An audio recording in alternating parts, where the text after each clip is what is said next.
Shalom, this is Levi Shore. Welcome back to Sweet and Good Torah. Today we're going to learn about Parsha Chazinu, which is this incredible song, this poetry written by Moshe Rabbeinu, the greatest Navi, the greatest prophet that ever lived. He had the closest communication with Hashem. He spoke face to face with Hashem when he received his prophecy. And Moshe was 120 years old when he wrote the song of Chazinu on the final day of his life. And Moshe's ratzon, Moshe's will was so close to Hashem's will, Hashem's ratzon. So it says in Pirkei Avos, if you make your will like Hashem's will, then Hashem's will be like your will. So now, even though it was technically the words that Moshe Rabbeinu was speaking, because he was the greatest prophet that ever lived, his words are Hashem's words. So all the Torah is Hashem's words. The Torah itself is the name of Hashem. But now it's even said in like Moshe's poetry because his thoughts were exactly, synced up with Hashem's thoughts. So it's an incredible song. It's a prophecy of the whole Jewish history. And in a sense, it's a roadmap leading us to Mashiach. And it tells us what is going to help us get there. And then more importantly, it's tochacha. It's a warning. And it tells us what obstacles we have to avoid and what can trip us up and what's going to cause us trouble on the road to Mashiach. So the Vilna Gaon, he has an amazing teaching that every pasuk, every verse in the Torah is 1 year of Jewish history. And so for a long time, I was trying to calibrate like the years with the Parshas in Sefer Devarim in the book of Deuteronomy. And I was having trouble and I was going back and forth. And finally, a friend of mine suggested, why don't you just start at the back because we know what the last pasuk is. So it's just one parsha ahead in Parsha V'zos HaBracha, and then just work your way back to Hazinu, and then everything lined up perfectly. And you can see all of Jewish history like just come from, the song. The song is so esoteric, it's so mysterious, it was so hard to really understand what was going on. But then when I saw that this song of Hazinu, it begins at the end of the 20th century. So the first verse of the song is in the Hebrew year of, let me see here, it's 5753, which would line up to the year 1993. And then we're led through the whole history of the beginning of the 21st century, leading us through the Ikvos de Mashiach, the footsteps of Mashiach, into the Yemot of Mashiach, into the Days of Moshiach. And then the song finally ends in the Hebrew year of 5795, which is 2035. So then when it hit me that we've actually been living through this history, then the years seem to jump out of the song, out of the poetry, and I began to see a little clearly of what was going on. It's just an incredible view of history from Hashem's perspective, from Moshe Rabbeinu's perspective. So Rabbi Moshe Weissman in the book Midrash says he divided the song up into different divisions. I'm not sure where he got that from. I'm going to use his divisions. So the first division, he has the first six pasukim 1 through 6. And he calls this section, the Torah's, like, it's basically showing the Torah, it's an introduction to the song, and showing the Torah's power of protection and the spiritual growth that can come from the Torah. So let me bring Hazino up on the screen here, and we'll start going through this beautiful poem of prophecy. So at first, like Moshe calls out to Hashemayim and Haaretz, he calls out to the heaven and the earth to witness that the Jewish people, we need to keep following the Torah and doing the mitzvos, and they're going to be our witnesses because their lifespan is much beyond a man. And even though Moshe lived 120 years, the heavens and the earth are still here witnessing if we're keeping the Torah or not.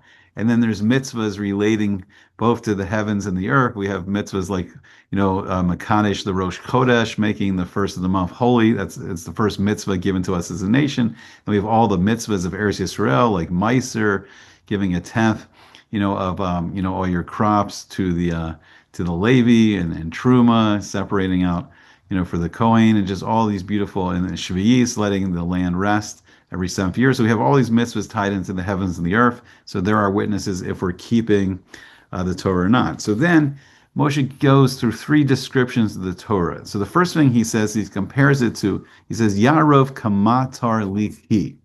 So he says, He says, may my teaching drip like rain. So Rashi says, so this is a testimony that the heaven and the earth that you should witness that I say in your presence, the Torah that I gave to Israel, that it is the life for the world like this rain, which is life for the world. So when the heavens drip dew and rain, it brings life to the world. So to the Torah, which is compared to rain, it brings life. So the Sifri, he says the water is an important cleanser. The Torah purifies. It can metaher. It can elevate those who study it and fulfill it lishma, study it for its own sake, just fulfilling the Torah because Hashem commanded us to do it, not to gain, wealth or glory or power. So the rain develops and it ripens an existing seed or a plant. So too, the Torah, it develops the seeds in a person's heart. And if a person dedicates his heart and his mind, then his studies will be fruitful. All right, so let's take a look at the next line. So then the next thing Moshe does is he says, Tizal ketal imrasi. May my speech flow. May my speaking flow like dew. So the next thing is he compares the Torah to dew. Because Rashi says dew makes everyone happy. Because sometimes rain can annoy people. If people are traveling on the road, and it rains, they get all wet. If people want to spend the day outside, they don't like it's raining. Or Raj says if someone has an uncovered wine vat, they're trying to make wine and it rains in there, it can ruin the wine. So the second thing Moshe compares the Torah to is to do. So then we see Moshe go on and he says, Kisi irim ale deshe. Okay, so what does this mean? So this means like storm winds upon vegetation. So now it's the third category of storm winds. So Rashi says, just as these winds strengthen the grass and make it grow, so too the words of Torah can strengthen those who learn them and make them grow spiritually. And then finally, the fourth expression of what the Torah is compared to, it says, Vicharivim ale Asev. And then this is like the raindrops upon the grass. So what are the raindrops? So the Sifri, he says that a Jew never tires of studying Torah. It's like raindrops. Just as a fish lives in the water, and the Torah is compared to water, yet he thirsts after every falling raindrop, so too someone learning Torah, he desires to hear another Torah teaching. He desires like each drop of rain, more and more Torah, he desires to learn. Okay, so this is the first six pasukim, the first six verses. And this is, let me see here, let me double check. So it's the years. So this would correspond to the years of, I didn't have it written down here, but we'll go on to the next part. Okay. And so we're going to go to the seventh verse. So I'm not going to go so deep into each section. I'm going to focus a little more in like the year we're at now and talk about that. So now the next division starts with the seventh verse. And this would compare to the years 57, 59, which is 1999, through the years 57, 66, which is 2006. Let me see. I think I did have it written before. No, I didn't write the years of the first part. Okay, so this is the second division. And this division is showing Hashem's kindness to the Jewish people. So I'm just going to focus on one of the verses here. I'm not going to go through all the verses, but I'm going to give you at least an example from each section. So the famous verse here is going to be, it's 32:11. Let me see if I can find that here. And this is going to correspond to the year 2003. So it says, Kenesher Yair Kino al Guzolav, Yerachef. So Yifrov Kanafav Yikachehu Yisaehu al Evraso. Okay, so what does that mean?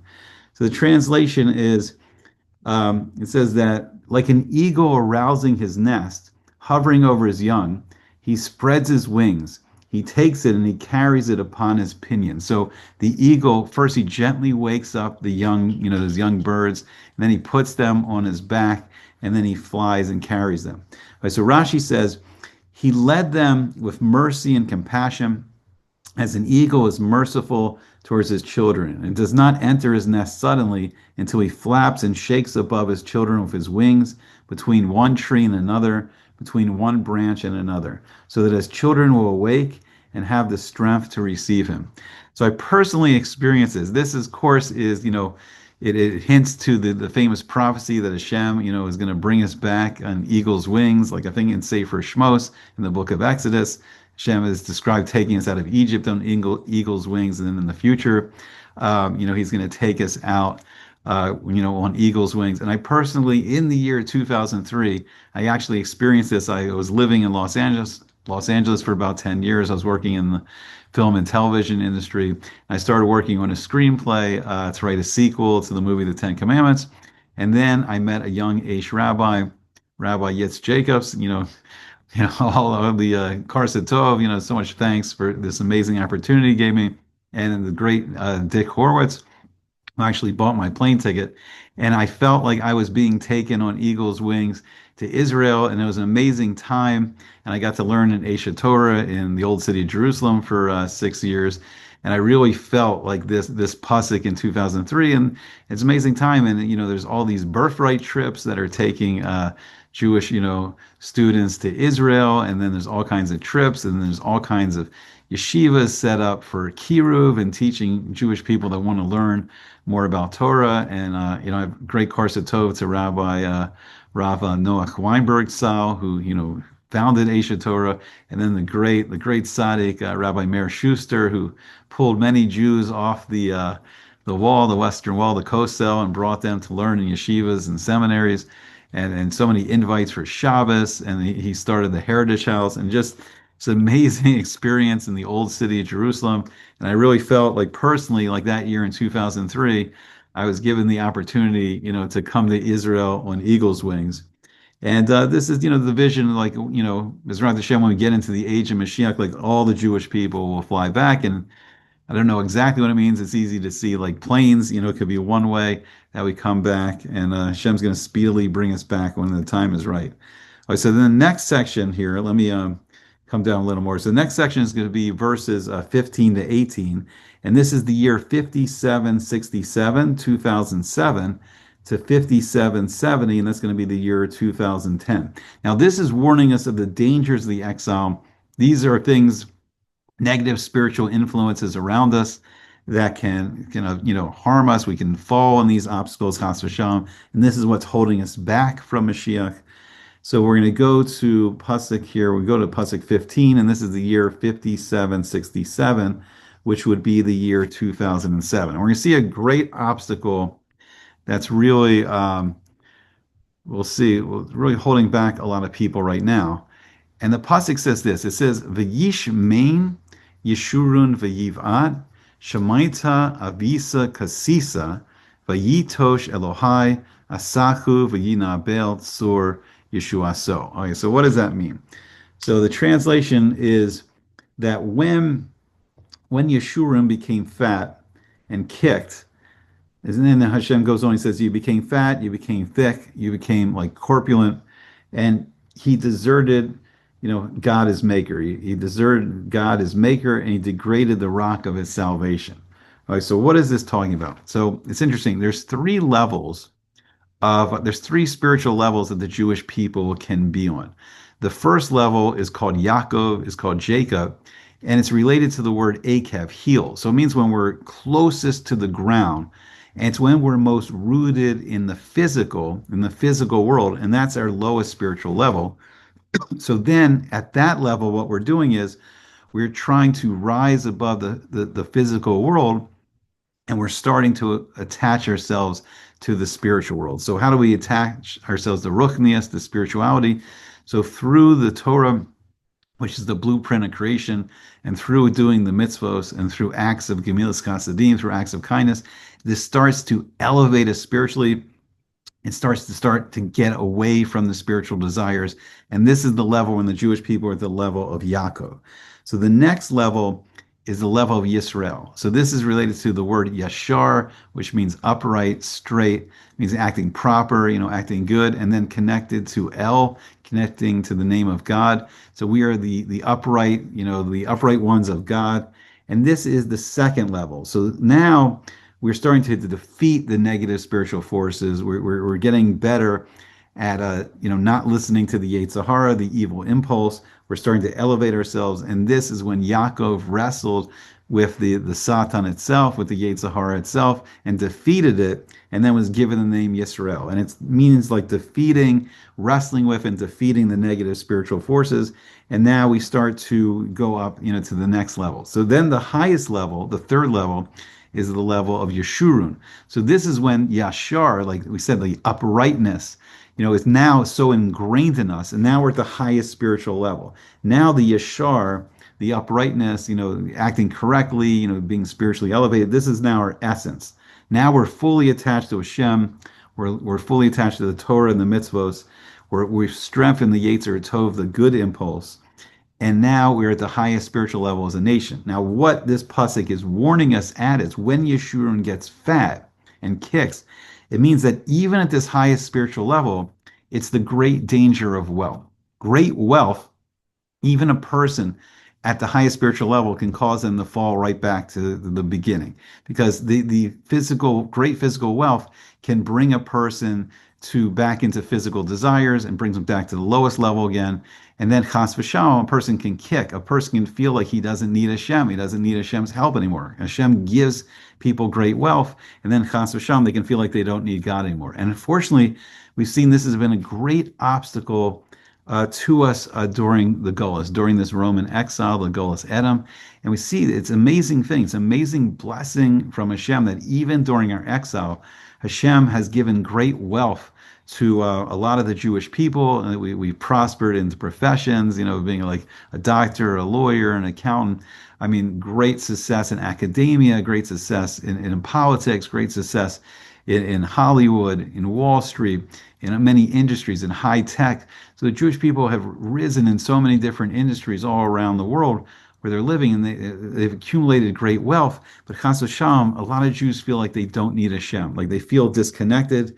Shlomo HaMelech said this is one of the greatest tests, like great wealth is a test and great poverty is a test. Great wealth, chas v'shalom, a person will feel like they don't need Hashem, and with great poverty, a person may feel like they have to steal. All right, so that's an example of some of the obstacles we're facing in this Golas, and we'll go to the fourth section.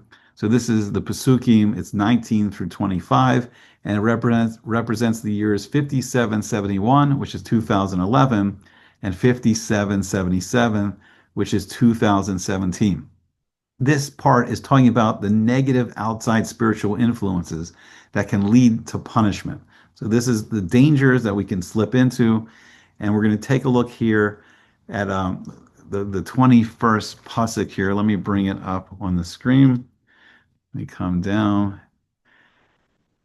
And we're going to see here, it says, Haim kinuni below el, kinasuni bechav lehem.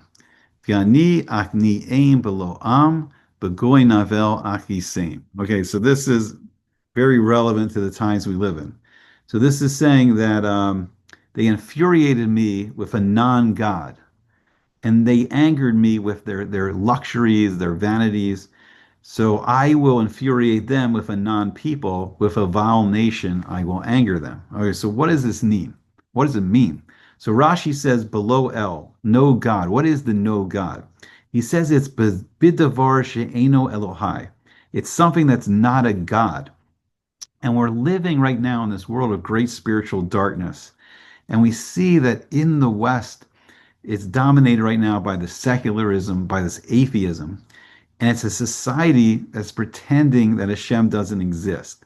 And there's no more universal idea of good and evil.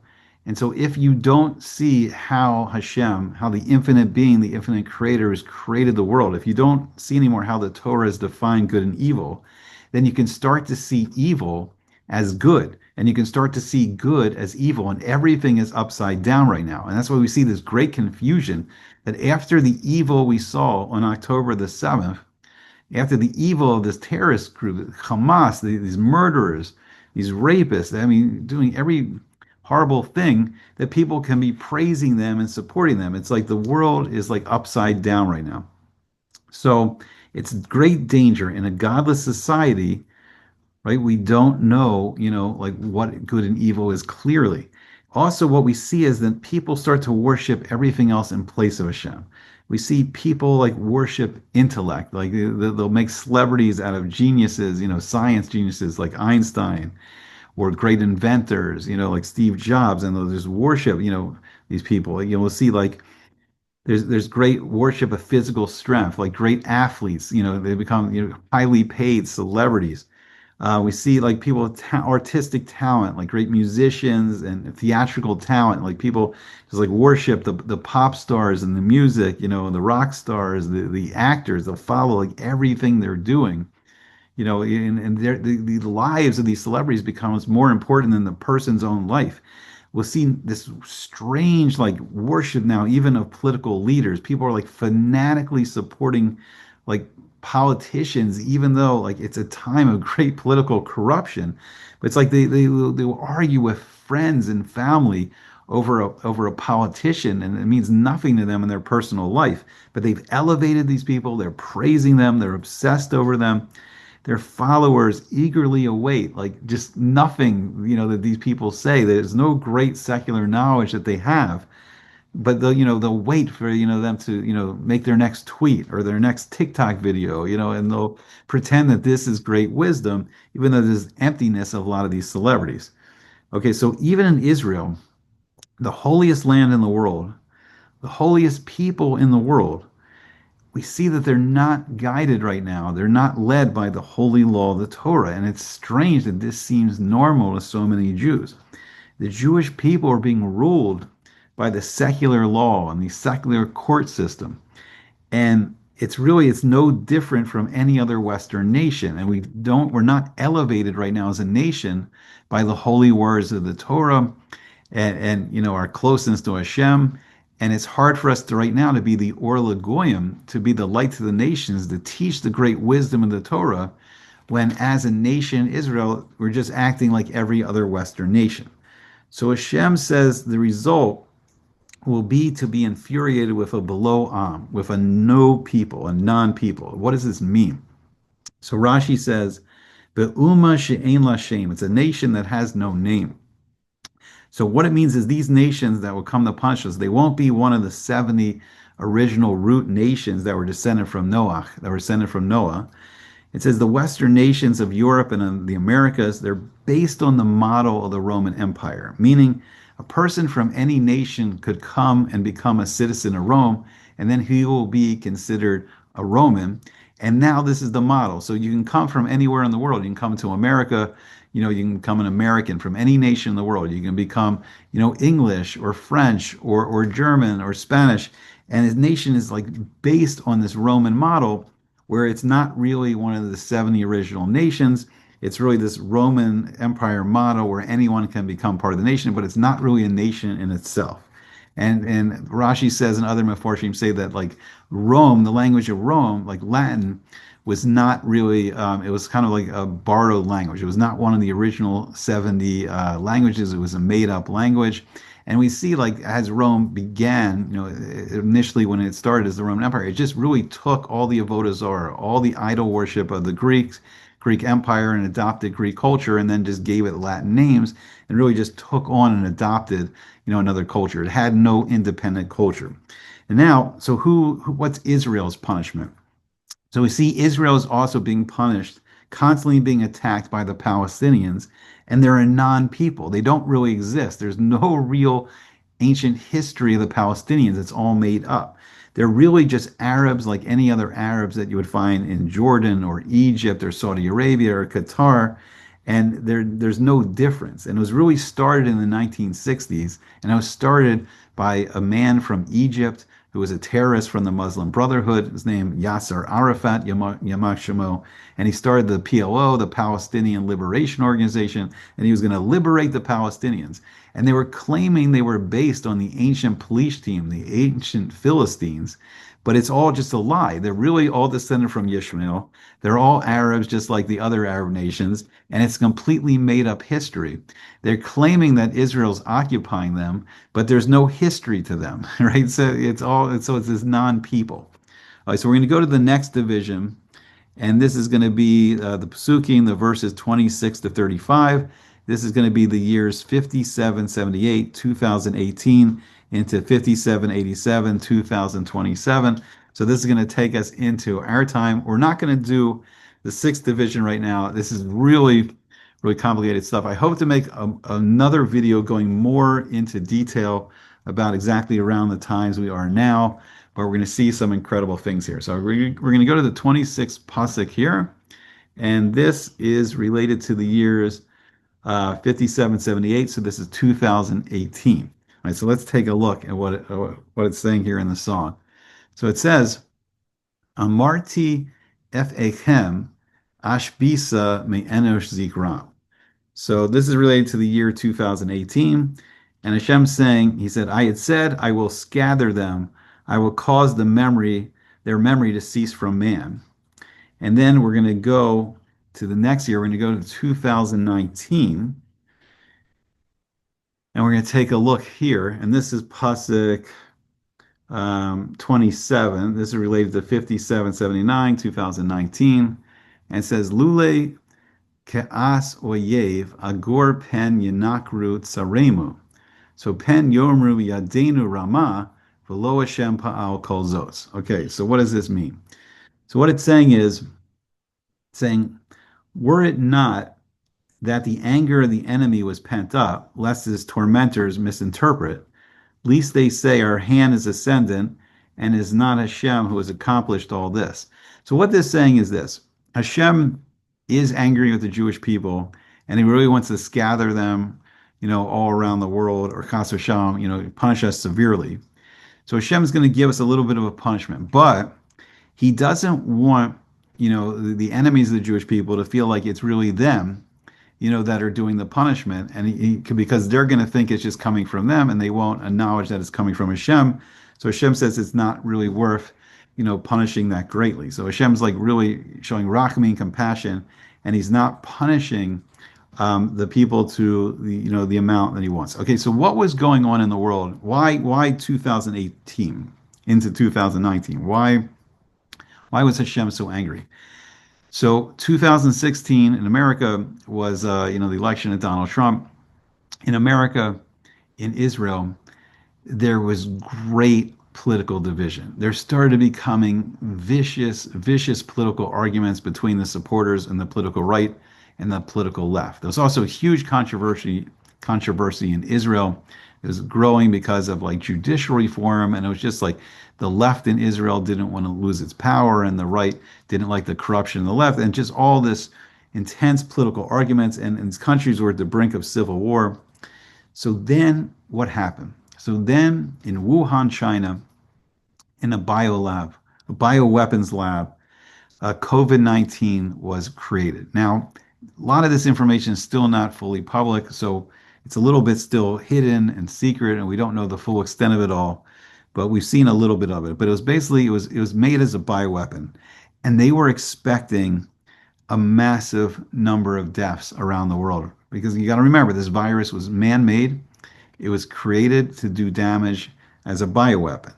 But even though they were predicting much higher and devastating like fatalities all around the world, Hashem really had rachamim, a great mercy, and he really prevented the day. It was horrible, like people died, but it was expected to be so much worse. And Hashem really did not let them, whatever the intentions were behind this horrible, release of this virus onto the world. But Hashem sent it to heal like the division somewhat, to get people to come together. He really quarantined everyone in their homes, to get people to, take a time out in a sense, to stop arguing with each other, to reconnect to their families, to their friends. And really everyone was just quarantined. It was like a metzora, like, someone with sarah, someone speaking too much lashon hara, evil talk about people, has to be quarantined, has to go away from the population. And this was kind of a reset. It was supposed to be so much worse. Hashem didn't want the enemies of the Jewish people to think, that it was all coming from them, even though they created it. And so Hashem really had great mercy on the world, and it was nowhere near as deadly as they were expecting. Okay, so the next verse we're going to look at is verse 31. So let me come down here. And this is going to relate to the year of 5783 or 2003. So we see here the pasuk, it says, Kilo kitsurenu tsuram ve'oivenu pelilim. Okay, so what does this mean? So it means that it says, for their rock is not like our rock, and our enemies are our judges. Okay, so this was the year 2023. And unfortunately, on the Shabbos of Simchas Torah, Shmini Atzeres in Israel, that was October 7th, and we saw this horrible massacre. So, what does it mean? Our rock is not like their rock. Like, so, who is their rock? So, Islam, they pray to the gods of stone, right? And one of their main focuses of their worship is they pray to the rock in the middle of the Meccan desert. They also hold the rock, the Evan Shtia, the foundation stone on the Temple Mount in Jerusalem, to also be very holy. But they're not following the words of Hashem, even though they're all descended from Yishmael. They're descended from the son of Abraham, of Abraham. They're not following like Hashem's command. They're not following the mitzvahs of the Torah, and they're really praying to a lifeless rock. So their rock is not like our rock. But unfortunately, like Hamas, they judged Israel on that day. And it was Shabbos, it was Simchas Torah. So were we all dancing in unity? Were we all dancing together on Simchas Torah with the Torah? No, unfortunately, we weren't. And there was a lot of like fighting, and there was, as I mentioned before, this great civil war over judicial reform. And the worst was there was people actually protesting in Tel Aviv, people that were trying to daven on Rosh Hashanah and daven on Yom Kippur. And people were screaming at them for actually trying to daven on the holy days. And it was just this horrible civil war and fighting with each other. And then we saw this horrible massacre. Now then we saw anti-Semitism come out of hiding. And just we saw people that we never thought were anti-Semitic or hated the Jewish people, and they all started to avoid, and they all became our judges, right? And all the nations of the West, Israel is not allowed to fight back this way or that way. They can, be limited, because the only people that are important are the terrorists and the terrorist families and the terrorist supporters. Even though they all cheered in Gaza in this horrible massacre, they were the precious people, they were the good people, and no one cared about the hostages. No one cared about the young women that were violated in Israel. And we saw that the world was our judges, and they didn't care. And the only thing on their lips was this Gaza genocide, this lie.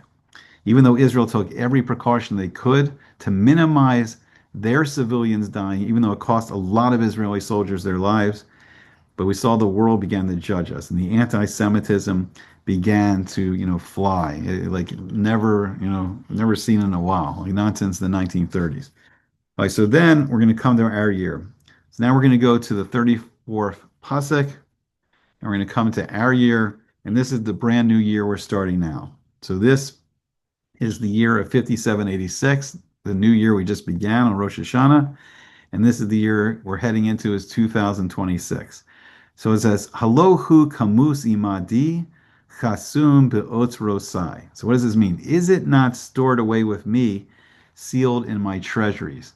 And then we're going to take a look a little bit into the even greater future next year. So this is the 35th pasuk, and this is the year 5787. This will be the year 2027. And it says, Li nakam v'shilem le'etz tamut raglam. Ki karov yom edam v'chash asidos lamo.